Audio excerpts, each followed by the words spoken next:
Hello everyone, welcome to Pale AI. In today's video, I'm going to explain the inner workings of a simple deep learning algorithm. Now you may ask, why should we know how a deep learning algorithm works? Or more importantly, who will benefit from it? Let me answer the why part first. I'm pretty sure most of us, if not almost everyone in the world right now, is getting impacted significantly by the revolutionary advancements in the field of AI. Whether it's ChatGPT, Google Bard, Lumiere, Gemini, or so many other image and video generation AI tools that are popping up almost all on a daily basis. Let me ask you one question. What is the foundational technology that's powering all these amazingly cool AI tools?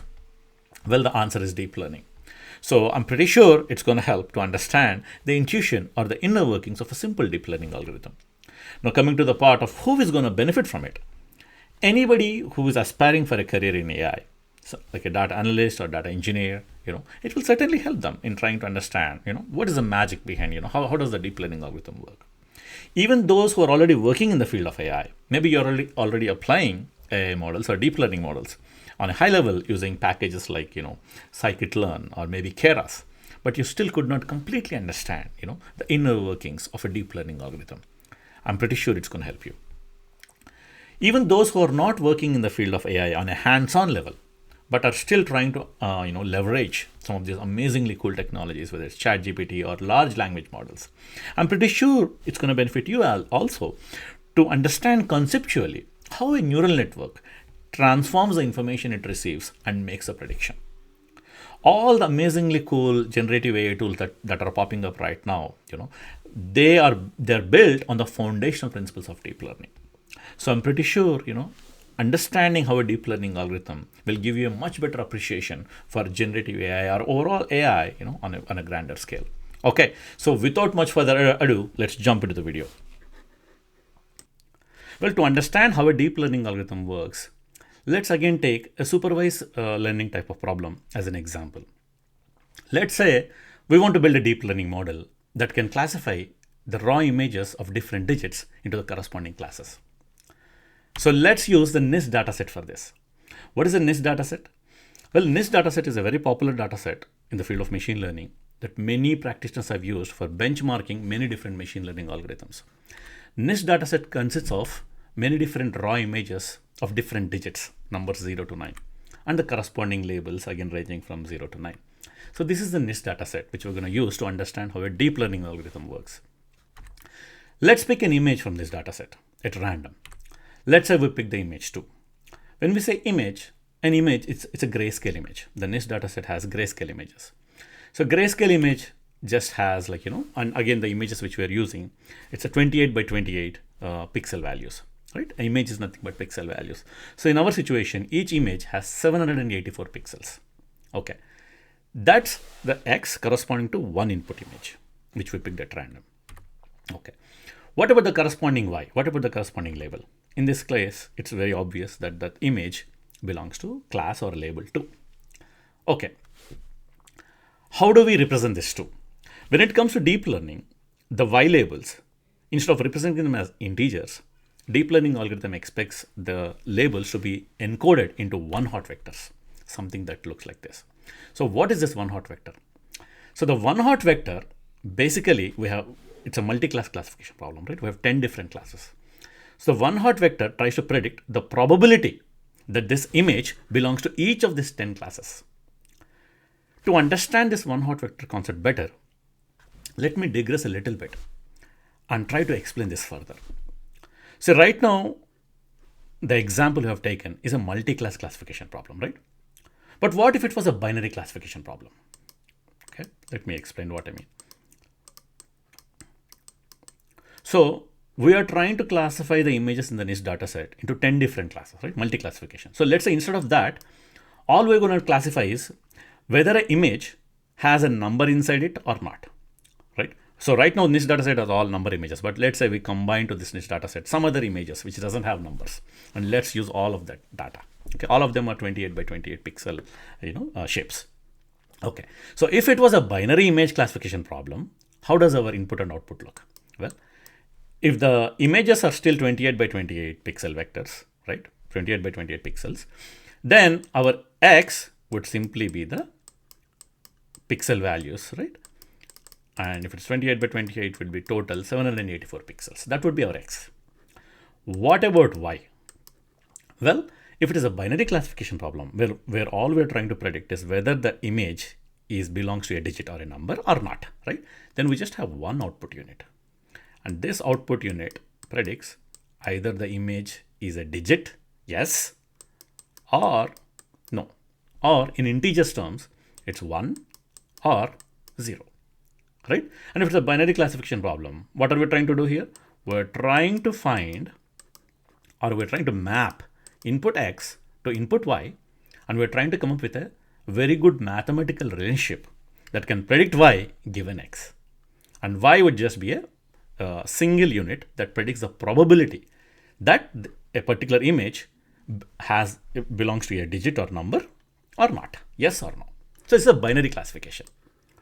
But in the current video, we are trying to build a multi-class classification model, multi-class deep learning model. Okay, so how does that look? So again, forgive my, I'm using a pen, so forgive my handwriting. All right. So for a multi-class classification problem, X remains the same. This is still grayscale image, so we're going to have 784 pixels, right? Nothing changed in the X. X is the same. But what about Y? Well, now we're going to have 10 output units. Okay. So what does each of this unit signify? So each of this unit in the output Y is trying to predict the probability of one of the class labels. So for example, the first unit is predicting the probability that a particular image belongs to the label 0. The second unit is predicting the probability. So let me use just a different color as I'm talking. So this first unit is predicting the probability that this image belongs to class 0. The second unit is predicting the probability that this image belongs to label 1.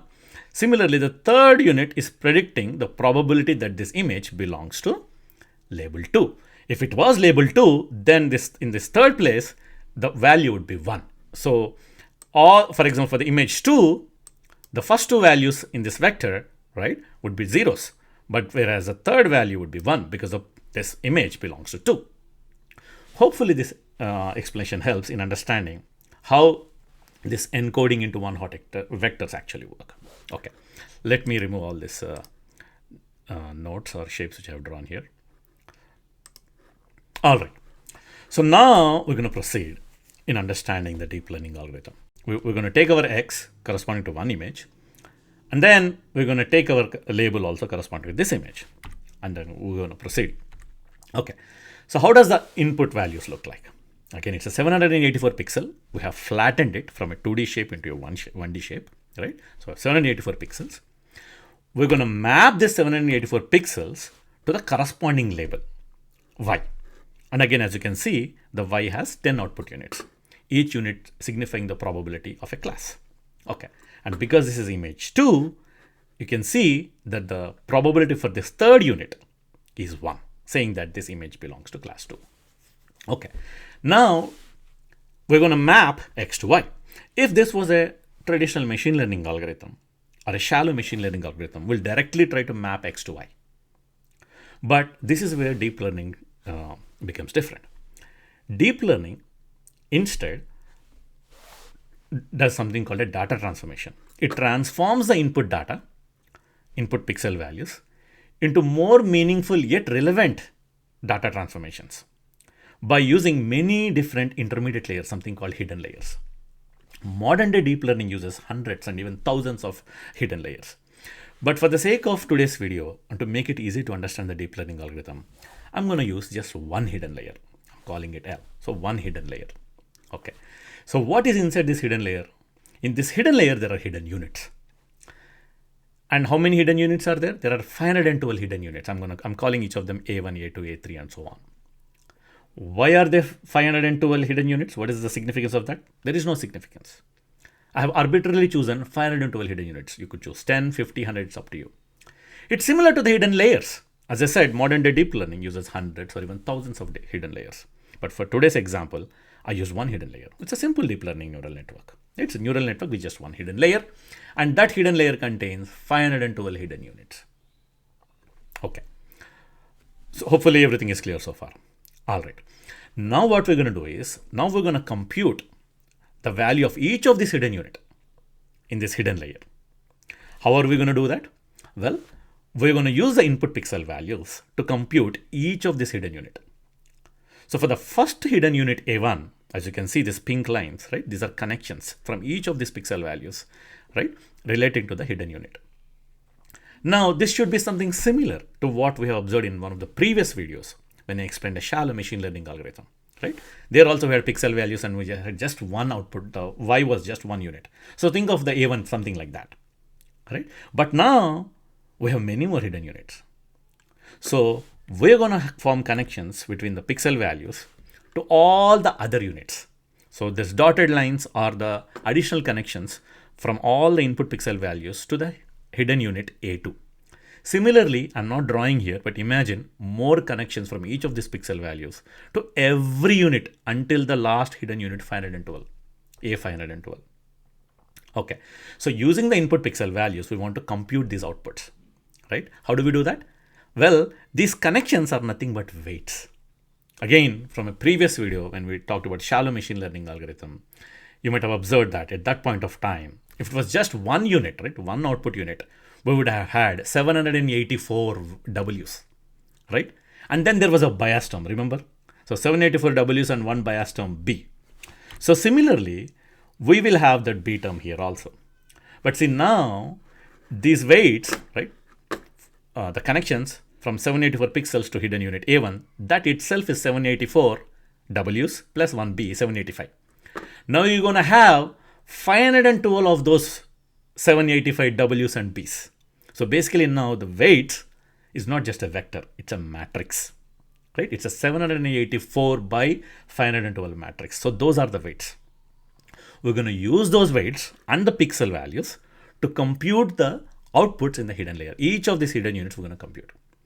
Now you're going to say, wait a minute, where are these weights coming from? We know X values, they are the pixel values, but what about the weights? Well, just like I showed in a previous video, when we try to understand the intuition behind a machine learning, shallow machine learning algorithm, we're going to guess the weights. We don't know. So the machine learning algorithm is just going to guess the weights.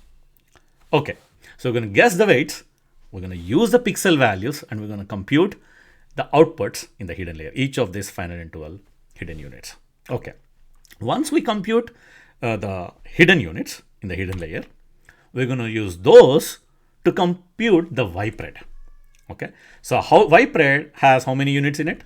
It will have 10 units, 10 output units, just like the actual Y, because whatever we are trying to predict, whatever the model's prediction is going to be, we want it to look very similar to the actual Y, right? For this particular image too, we want the model to predict the Y-pred, we want it to be exactly like Y, right? That's the goal here. Okay, so again, Y-pred will have 10 units.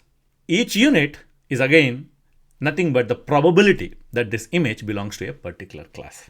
Okay, so how are we going to compute the Y-pred? Well, again, we're going to use the connections from each of the unit in the hidden layer to each of the unit in the Y-pred, right? I've shown you 4 lines with the blue connections. Similarly, imagine all these A1 to A512, they're going to connect to the next output unit in Y-pred and so on until the last 10th output unit in the Y-pred. Okay, so combined, again, we're going to call these weights. We'll have W's, right? And then we have a bias term. So here also this weights is not a vector anymore. It's a matrix. It's a 512 by 10 matrix. And this B is a vector, right? Each output unit in the Y-pred is going to have a bias term. So there'll be total 10 bias units, right? So B, the second B in blue color, that's a vector of 10 by 1. Okay, so using these weights, we're going to compute, using these weights and the output of these hidden units in the hidden layer, we're going to compute Y-pred. But again, where did we get these weights from? The blue color weights. Just like the pink weights, we're going to guess the blue weights in the initial stage. Okay, so we guess the pink weights, right? And then we computed the output of hidden layer. Then we guess the weights in blue color. And we're going to compute the Y-pred. the output for each of the unit in the Y parade. Okay. Then the model, it's going to compare its prediction, the Y parade, with the actual Y. And just like we learned in the previous video, loss function, this is called loss function, a measure of how good the model's prediction is compared to the actual Y. For example, in just this, I have put some random values here for the Y parade. If you see the third unit has 0.05, that should ideally become 1, right? But initially, the model just guessed the weights. So we cannot expect that at the first go, the output of the model in the Y parade for this third unit is going to be 1. So 1 minus 0.05, and in very simplified terms of against, that's the error, right? But in reality, the loss function will not be. It will be, the loss function can take many different forms. Okay, we're going to talk about all that in some other later videos. But for now, understand that loss function is nothing but it's a measure of how far or how much the Y parade or the prediction from the model, right, has diverged from the actual Y. It's how much is the error because the model just guessed the weights. Okay, so that's the loss. So now the model will then compute the loss for all the images. Again, remember the weights, the net weights, right? It's going to be the same weights for all the images, right? Pink color weights are 784 by 512 matrix, and the blue weights are 512 by 10 matrix. So using these guessed weights, the model is going to compute first the hidden layer, the hidden units in the hidden layer, and then the Y parade, and then it's going to compute the loss. It's going to do that for all the images. And then it's going to sum up all these losses. That's called your forward propagation. Okay. So one pass going from X to L, L to Y parade, and calculating the loss. This is all your forward propagation. Then the model sums up all these losses and we call it cost function. So you sum up all the losses divided by the total number of images. That's your cost function. That's your J. That's the penalty the model is paying because it has just guessed the weights, right? Because the model guessed the weights, this cost function J will be very, very high. And the goal of the deep learning model would be to reduce this J, right? Reduce this J by tweaking the weights. So again, as I explained in the previous video, how will you tweak the weights? Well, one way would be to just keep on guessing these weights arbitrarily in a random fashion, right? And change the weights, tweak the weights, and see if J goes up or down. That's a very naive and inefficient way. Fortunately, we have a mathematical way of minimizing this J and finding the optimal weights. And that is through a technique called gradient descent technique. And that is a function of the optimizers in the deep learning model. So optimizer in a deep learning model uses the gradient descent technique to minimize this J by automatically tweaking the weights. And in the process, it tries to find the optimal weights. So how exactly the gradient descent technique minimizes this J and finds the optimal weights? Well, it uses these equations. So these equations exemplify the gradient descent technique. So the model takes the partial derivative of this total loss, right? The partial derivative of J, and uses that partial derivative to incrementally update the weight values. That is the gradient descent technique. Okay. And so this process of taking the gradients of J and updating the weights incrementally, this process is called backward propagation. So you're going the other way.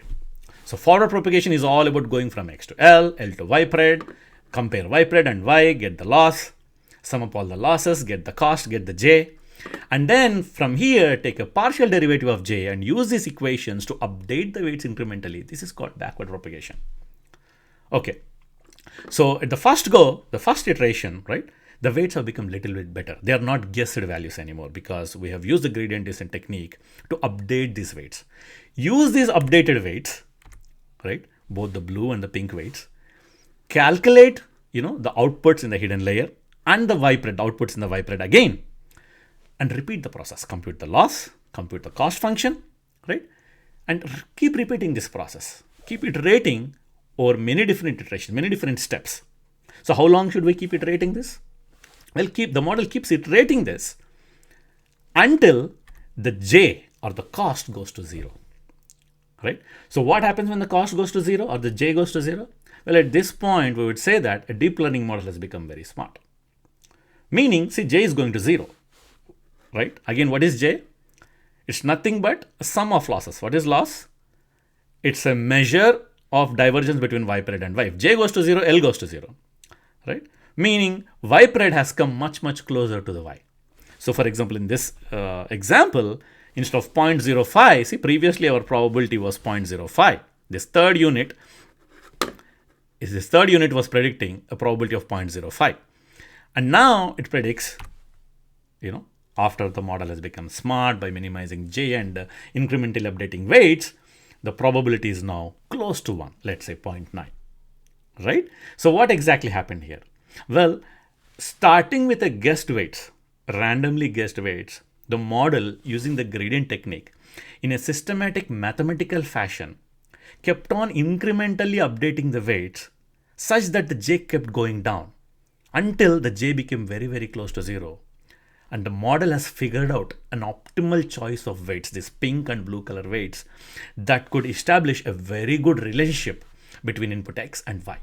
And we call that the deep learning algorithm has learned to map x to y.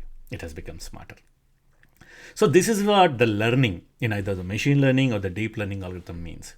Learning is all about finding a set of values for these weights, optimal weights, that can minimize j and come up with a very good relationship between y and x on a given training data set. So that's the intuition behind the deep learning algorithm. Okay, thank you so much for watching the video. Hopefully the explanation I have provided helped you in getting a little bit better understanding as to how a simple deep learning algorithm works. If you like the video, I would really appreciate if you can please like and share the video. I would also appreciate if you can please subscribe to the channel so I can send you the latest content as soon as I create it. Thank you so much. Please stay tuned.